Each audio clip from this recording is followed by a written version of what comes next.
Marfa is a small city located in the high desert of West Texas in the United States. The city has a population of around 1,800 and is known for its unique art scene, minimalist architecture, and natural beauty. So it's also pretty well known for a movie called The Giant that was shot back in 1955. It starred Rock Hudson, Elizabeth Taylor, and James Dean. So Marfa is a really cool city. It's close to us, actually. We're in El Paso, and so it's about 3 hours from El Paso. So if you like Airstream trailers and aluminum types of trailers, which we do, if you like cool artsy kind of stuff, like I found this sculpture out in the middle of nowhere when I was running, it's a great place. And so let's go ahead and kind of jump in, and we're just going to give you kind of a visual tour of all the different things in Marfa. So for us, we stayed in this nice little Airbnb right off the main road. Obviously, this is a converted gas station that's been turned into lodging. Actually, Leah was just in Nashville the other week, and it sounds like this is a pretty popular phenomenon that's happening, people converting old gas stations into different types of spaces. And so for us, it worked out great. We did have the 2 dogs with us. This one allowed dogs. And so super easy, very conveniently located, and a pretty pleasant stay, other than the fact that the 2 dogs wanted to be on the bed, and it's a full bed, and it was a wee bit on the crowded side. So let's talk just a little bit about the city. So the area around Marfa has been inhabited by various indigenous tribes for thousands of years, and it later became part of Mexico when the country gained independence from Spain. In the 1800s, the United States began to expand westward and claimed the land, eventually establishing Fort D.A. Russell in the area, which has actually now been converted into a massive art space, which we're going to show you later. But the town of Marfa was founded in 1883 as a railroad stop, and it was named after the wife of a railroad executive. So just like any kind of older town, it's got a lot of cool old stuff, but with their strong, I think, tourism and tax base, they've got plenty of money to do things like, skate parks. They have nice schools. A lot of the buildings have been kind of refurbished and taken care of. Everything's in really nice shape, so they're definitely sort of prospering, I guess, would be one way to describe Marfa right now. Tons of public art, which is pretty awesome. Like I said, huge art scene, which we're going to show you here.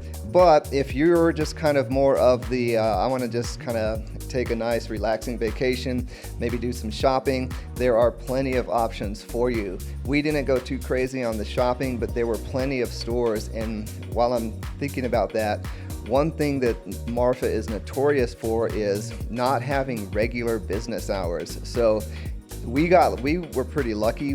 Most of the places that we went to were open, even though we were here during the early part of the week.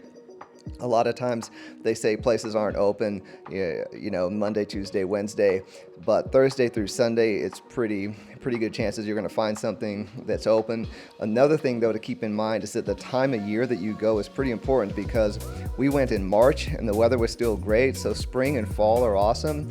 But if you come in the summer, it's going to be really, really hot, and chances are, a lot of places may not be open. So tons of food options. We went to this place actually twice, Astor, I believe it was called, just because they had some gluten-free options for Leah. They allowed the dogs, what most places do. It's a very dog-friendly place. We checked out the water stop, had some great drinks, and some pretty fun food options here. So no matter what type of food you're into, there are some really great places. No shortage of coffee shops. This place was right across the street from us, where we could get coffee in this cool old trailer, and great pastries and things like that. They also have a coffee roastery here, if that's a word. So that was pretty awesome. Coffee definitely seems to be a pretty big deal here. Frama was another place we went one morning. Like I said, there are no shortage of coffee places in Marfa, places where you can kind of hang out, get a snack, chill out, or just get kind of some fuel for the day before you start your adventures.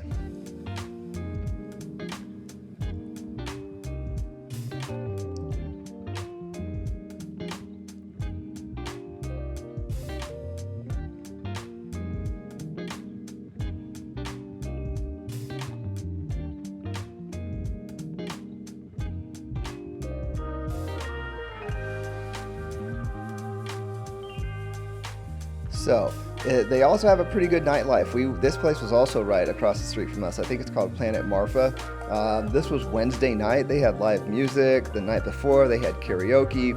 So if you're looking to kind of get out and do the nightlife kind of thing, plenty of that, but definitely probably aim to be here more on the weekend. And finally, this is Margaret's. This was our favorite food place. We went here the last night, I think.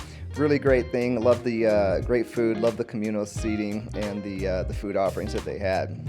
So if Airbnbs are not your thing, one really cool option for you might be the Hotel Paisano. This is actually, and again, I'm no history expert here, but this is basically where the cast of The Giant kind of stayed and resided during the filming of the movie The Giant. And so this hotel has tons of history, as you can see here.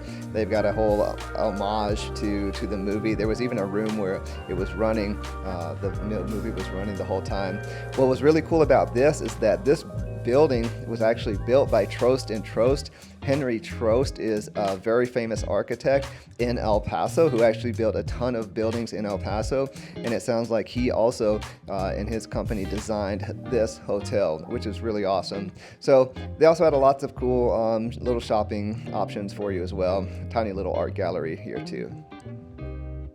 So speaking of art, basically there is art all kind of around the city. Like I said, lots of public art, as you can see here, different little sculptures and things like that. But there were also some very formal art galleries throughout the town, and these are pretty awesome. Like, I'm gonna be honest, I'm not a huge art buff. I like looking at all of this stuff, but again, it's not something that I get super excited about. But in these different art galleries, we saw some super cool things. Like this Cement Works place was pretty awesome. We wanted to go into Garza. It sounds like that's a gentleman who builds really awesome furniture and textiles and things like that, but we didn't catch them when they were open. But we saw tons of really cool art. They've got this Andy Warhol exhibit, which is only open on Friday and Saturday. This place, Wrong, had some super cool stuff, really edgy.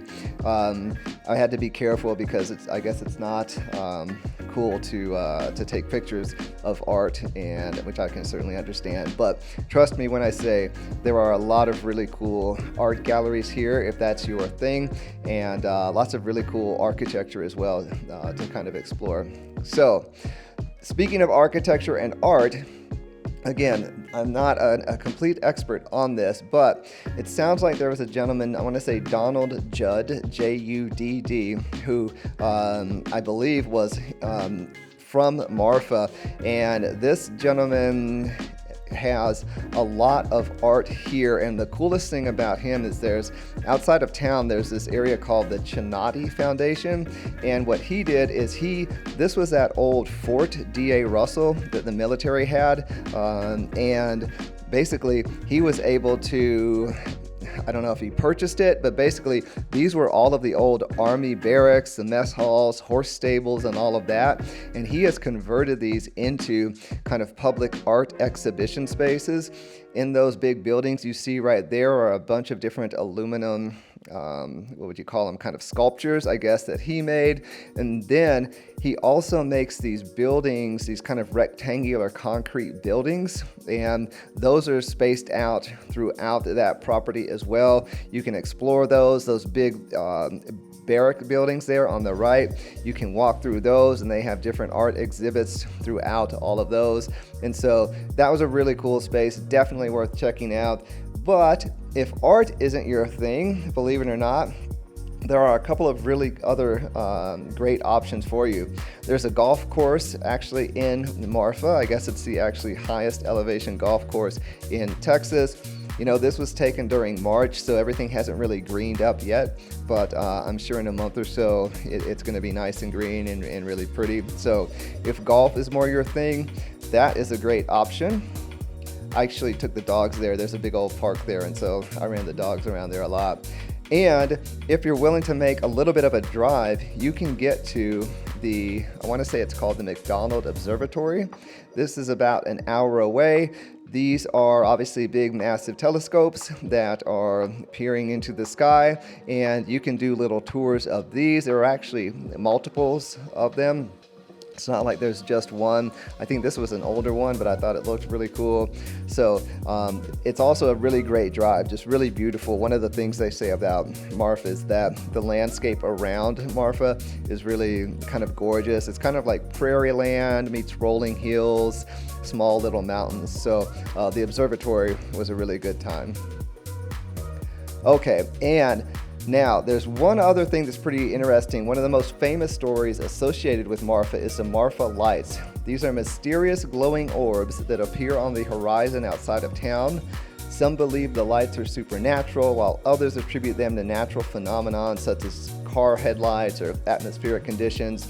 But that was one really cool thing. We actually did go to the little viewing area one night, but we didn't see anything. So that's kind of it, and we had a great time. We spent about 3 days here, and so like I said, there's really a ton of stuff to do. I would encourage you to go in either the spring or the fall. I'd probably avoid the summer because it's going to be really hot. We're actually going to go to Big Bend today and do some hiking in there, but come May, it's just too hot. And so winter is probably cool. It's just maybe a little bit sleepier since the weather isn't as conducive to tourism. And we, like I said, had a great time. So what you're seeing here are just a bunch of houses, basically, because I found, obviously as a real estate agent, I think houses are pretty interesting, and so many of the houses here in Marfa have been kind of remodeled and made just really interesting. Lots of adobe and stucco, lots of brick homes like this big old one there. Steel roofs are definitely a big thing, but a lot of the landscaping stuff I thought was really, really cool too.